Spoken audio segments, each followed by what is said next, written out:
लक्षवेधी क्रमांक 4 अध्यक्ष महोदय, लक्षवेधी क्रमांक 4.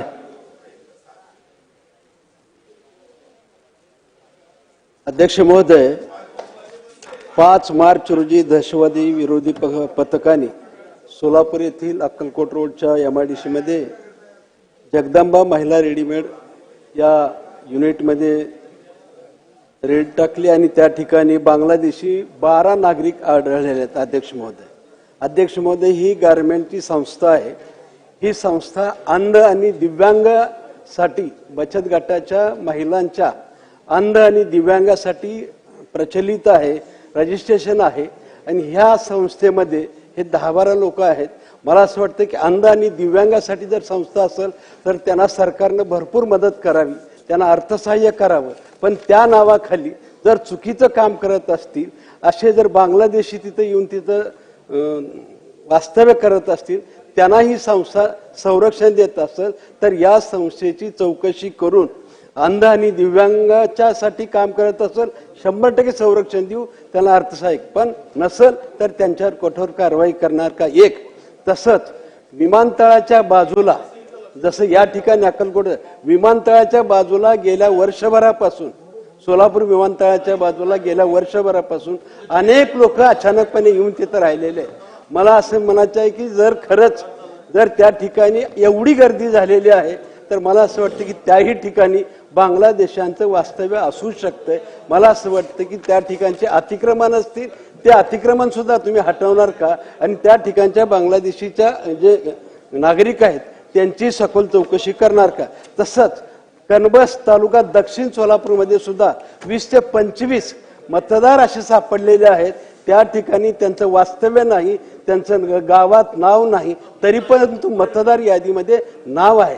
ते दक्षिण तालुक्यात आहे. मला असं वाटतं मंत्री महोदय, आपण या मतदारसंघातल्या कनबस गावच्या 20 ते 25 नागरिकांची सखोल चौकशी करून त्यांची मतदार यादीची चौकशी करावी. याचबरोबर मला असं वाटतं की जे अनेक लोक बोगस कार्ड घेतात, आधार कार्ड घेतात आणि ते मतदानामध्ये घेतात. मला असं वाटतं की गेल्या वर्षभरामध्ये ही प्रक्रिया खूप मोठ्या प्रमाणात सोलापूर जिल्ह्यामध्ये राबवली गेलेली आहे. ह्याची सुद्धा मला असं वाटतं की जिथं असे बांगलादेशी येऊन बोगस आधार कार्ड घेऊन, कुणाचा तरी स्थानिक लोकांचा आधार घेऊन त्या ठिकाणी मतदार यादीमध्ये नाव नोंदवतात आणि तेच लोक परत आपल्याला त्रास देतात. म्हणून माझी विनंती आहे, खरोखरच अशा नागरिकाला, बांगलादेशी नागरिकाची मतदार यादीतून नाव वगळणार. अध्यक्ष महोदय, सोलापूर जिल्ह्यामधील MIDC मध्ये ही संस्था खरं तर शिवणकाम वगैरे अशी लहान बचत गटाच्या मार्फत काम करत असते. आणि हे जे कोण लेबर्स आले होते ते कॉन्ट्रॅक्टर्सच्या मार्फत आले होते. म्हणून अध्यक्ष महोदय, ह्यामध्ये आपण जी कारवाई केलेली आहे, आपण याच्यामध्ये 12 जणांना आपण जी अटक केली आहे, त्यामध्ये अजून एक कारवाई आपण ह्याच्यामध्ये मुंबईवरून भिवंडीवरून देखील आपण एका व्यक्तीला अटक केली आहे जो कॉन्ट्रॅक्टर आहे. आणि दोघांना आपण अटक केलेली आहे. एक भिवंडीवरून आहे आणि एक बँगलोरवरून आहे. अध्यक्ष महोदय, आपण मुळात जो कॉन्ट्रॅक्टर आहे त्याला देखील आपण ह्याच्यामध्ये अटक केलेली आहे. कॉन्ट्रॅक्ट ह्याच्यामध्ये संस्थेची चूक आहे असं म्हणता येणार नाही, परंतु अर्थातच काल काही दिवसांपूर्वी लक्षवेधी देखील बांगलादेशांच्या बाबतीमध्ये जेव्हा सभागृहामध्ये आले होते त्यावेळी देखील मी म्हटलं होतं की आता आपण कॉन्ट्रॅक्टर्स असतील किंवा जे कोणी डेव्हलपर्स असतील, आपण त्यांच्याकडून हमीपत्र घेतोय की तुम्ही कॉन्ट्रॅक्टर्सना, लेबर्सना तुम्ही ठेवत असताना ते लेबर्स कुठून आलेले आहेत, एकतर त्यांनी कामगार बांधकाम मंडळाकडे त्यांनी त्याची माहिती कंपल्सरी देणेच आहे आणि त्यांनी पोलीस स्टेशनमध्ये देखील त्यांनी माहिती कंपल्सरी देणेच आहे. जर का अशी कोणी माहिती देत नसेल तर त्यांना देखील त्यांच्यावरती देखील कडक कारवाई ही केली जाईल. तर ह्या बाबतीत देखील जर का संस्थेची जर का याच्यामध्ये कुठलीही चूक असेल तर नक्कीच आपण ती कारवाई करू. परंतु कॉन्ट्रॅक्टरच्या चुकीमुळे एखादी चांगली संस्था बंद देखील होता कामा नये, ती देखील काळजी आपण नक्कीच तिथे घेतली पाहिजे. दुसरं आपण म्हटलेलं आहे की विमानतळानजीक जी आपल्याकडे माहिती आहे की तिथे देखील काही बांगलादेशी हे असू शकतात.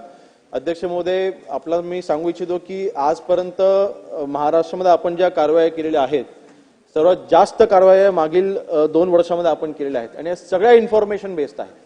कारण शेवटी काही जे बांगलादेशी आपण पकडत आहोत त्यांच्याकडे आधार कार्ड देखील सापडत आहेत, काही बांगलादेशींकडे पासपोर्ट देखील सापडत आहेत. परंतु अजून एक माहिती मी देईन की हे आधार कार्ड किंवा पासपोर्ट ह्याच्यामध्ये एकही डॉक्युमेंट हे महाराष्ट्रात बनत नाहीये. हे पश्चिम बंगालमध्ये बनवून येत आहेत, कर्नाटकमध्ये बनवून येत आहेत, आसाममध्ये बनवून येत आहेत. त्यामुळे महाराष्ट्रामध्ये कुठेही डॉक्युमेंट बनत नाही, परंतु शेवटी भारतीय जर का नागरिक म्हणून कोण येत असेल तर आपल्याला ते कळत नाही की हा बांगलादेशी आहे की हा पश्चिम बंगालचा आहे म्हणून. आपल्याला जी शंका आहे ती जागा स्पेसिफिक आपण मला ती ठिकाणं द्या.